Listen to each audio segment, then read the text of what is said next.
really important for women and men to think about, what do I want? Why have I not got it? What am I making familiar that's bad? And what am I making unfamiliar that's good? And then reverse it.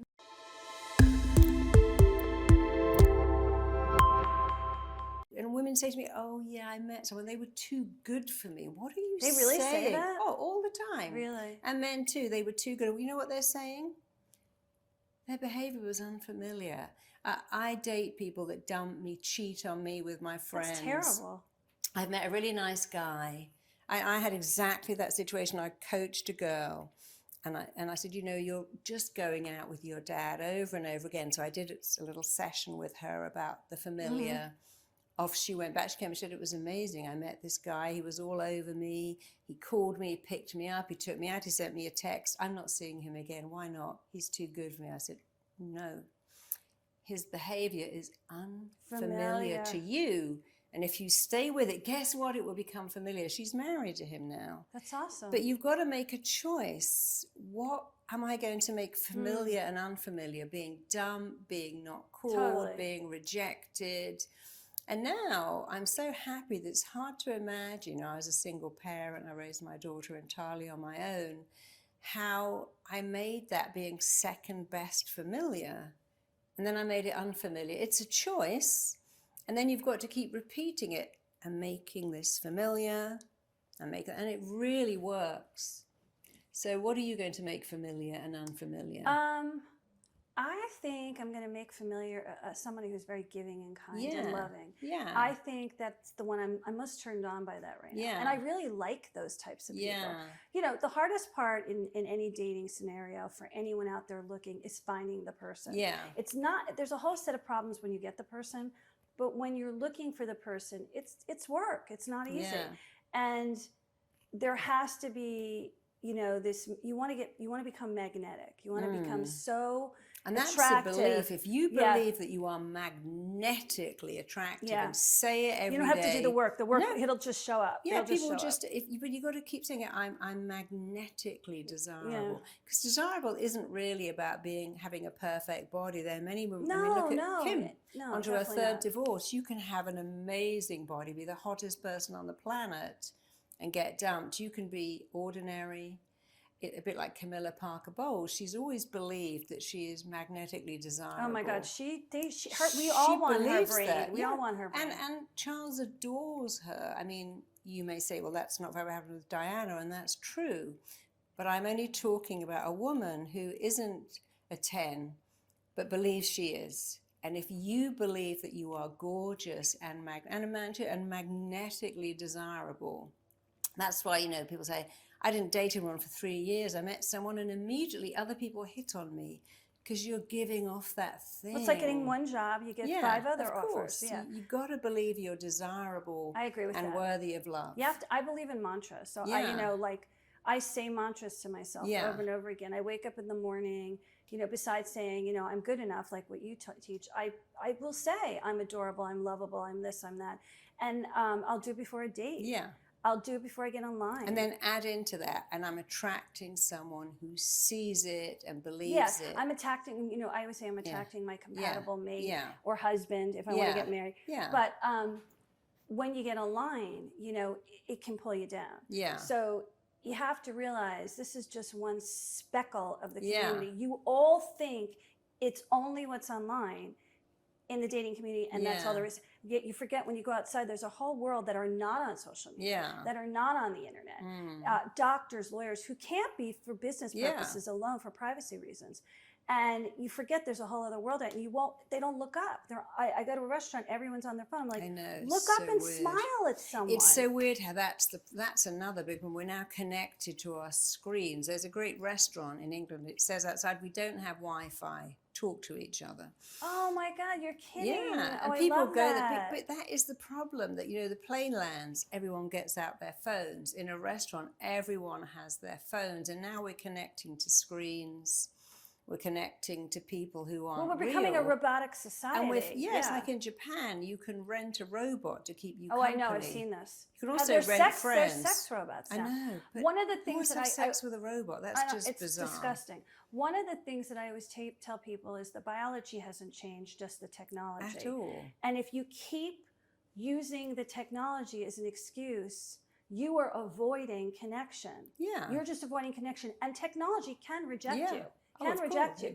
Algorithms I mean, there's so many you. people that have committed suicide this year over being bullied or telling they're ugly. We just saw, is it Jessie James? One of the beautiful girls who, a country singer, she went to check her DMs or something, and she's gorgeous, married to a football player.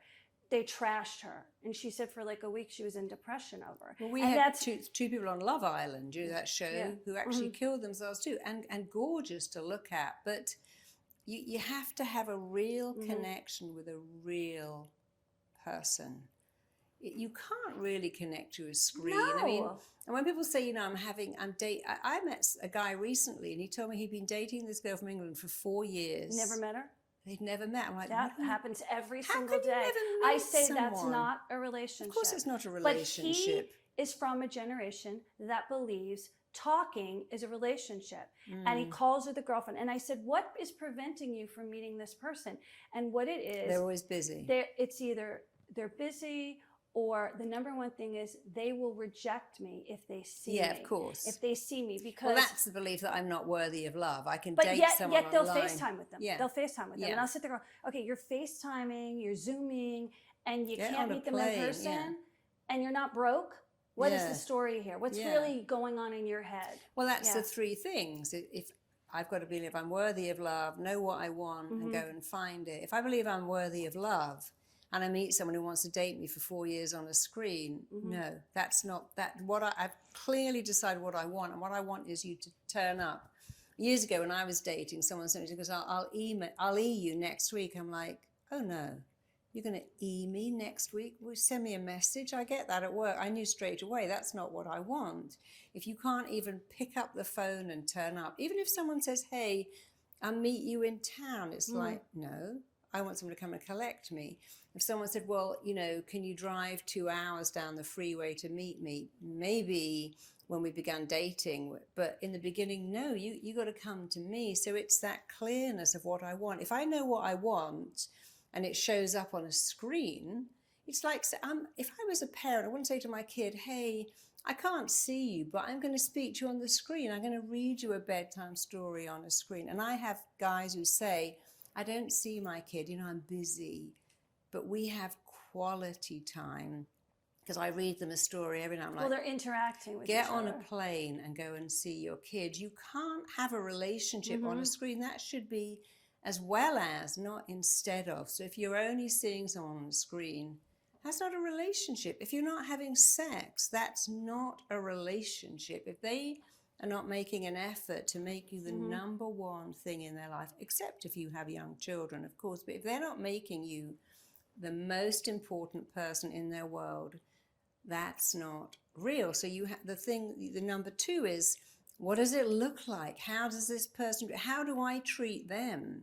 It's both. You can't go, I want this, I've got a tick list, but also you got to think about what you want. What do they want? You can't just take, you got to give, and you can't just give, you've got to take. But if you know what it looks like and what it sounds like, or what I want to go to bed every night wrapped in the arms of someone who loves me. I want to wake up with someone who loves me. Having them on a screen, I don't understand how that could even ever be classed as equivalent to love, because love is about touch. And someone holding your hand and stroking your back and bringing you coffee in the morning and rolling over and hugging in the middle of the night. You can't have that on the screen. I don't even know why people think you can. Society. Yeah. Or it's like people who say, we even have sex on a screen. They have their screen, I have my screen, and I've got my little rampant Internet rabbit. Sex is a big deal. And we have sex on screen. It's like, that's not the same. It can't be the same. Cyber sex, they call it. Yeah. But But the real sex is the oxytocin you get. Well, you need to touch, taste, and smell. The senses need to take over. Touch, I tell people, taste, smell, if you meet feel. someone on Zoom or FaceTime, it's not anything. You have to meet them in person because you won't know until you meet them in person. And then how about this thing about people who date for 3 years and then meet, and the day they meet, they go, oh no. My friend did that shit. I was dating this guy for 3 years. I'm in Paris. He turned up, and the minute I saw him, I went, no. Oh, no, no, no. What a waste of 3 years. You have to meet someone early to know. I mean, other than quarantine, because we had no choice, I'm not a fan of like weeks and weeks. I won't text for days and days online. Even when I'm dating or teaching my clients, I'll be like, you know, if you're going to come, like a lot of times you meet people from out of state. You're like, if you're going to come and visit me, great. Call me when you're in town, but I don't have time to text back and forth. I don't want a pen pal or a text pal. I'm not interested in that. And you need to state at the top of the hour to the intended person, gay or straight, bi, doesn't matter. This is what I want. I'm looking for a long-term relationship. I am not interested in texting you forever. If you're not willing to come to my side of town, get on a plane, this isn't for me. Best of luck in your love search. Yeah. Namaste. And of course, when you do that, when you say, years and years ago, I remember I was dating someone who said, yeah, I just come back from Dubai. I said, I'm coming over tonight, but I got to leave at 11 o'clock. And I said, no. Yeah, that doesn't work for me. If you can't be bothered to spend longer, you're not going to come over and we're going to have sex and you're going to leave. Yeah, so I said, actually, don't bother. It's fine. I'm making other plans. He called back and said, oh, I'm really sorry. I was a bit selfish. I said, yeah. He said, I'll come over. I said, no. I've made other plans now. It's too late. Actually, he kind of convinced punish them me. Yeah. If you want. It's not a game. It's about, I am worth. If we're going to have sex, you're going to stay the night. And if you didn't think I'm worth that, then it's not a game. It's stating your worth. Well, women are the least likely of any situation to speak up for what they want. They are trained to give from childhood. They are trained to please.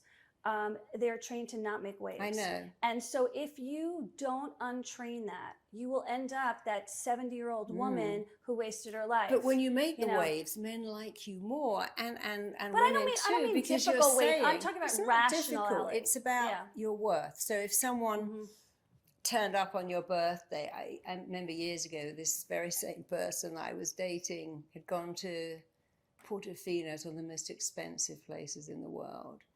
And he came back and he gave me a box of candy. And I looked at it and went, I think you should take this home and give it to your maid, because it wasn't worth it. I thought, wow.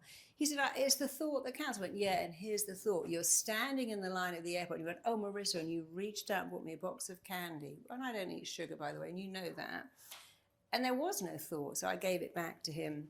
I said, actually, you can give that to my daughter. She would like it. And he did. But the next day when he said, I suddenly got a huge bouquet of flowers from the trunk of his car, because it was me saying, it's not that I don't want a box of candy, but you put no effort into that. Happens on Valentine's every year. And it's like, it's not about the money. If you went out and picked me some poppies on the way home, I would love wildflowers because you made an effort. If you baked me something that I really liked, you've made an effort. It is the thought. But men like it when you say, oh, I'm sorry. Is that what you think I'm worth? I'm worth more. And women like it too.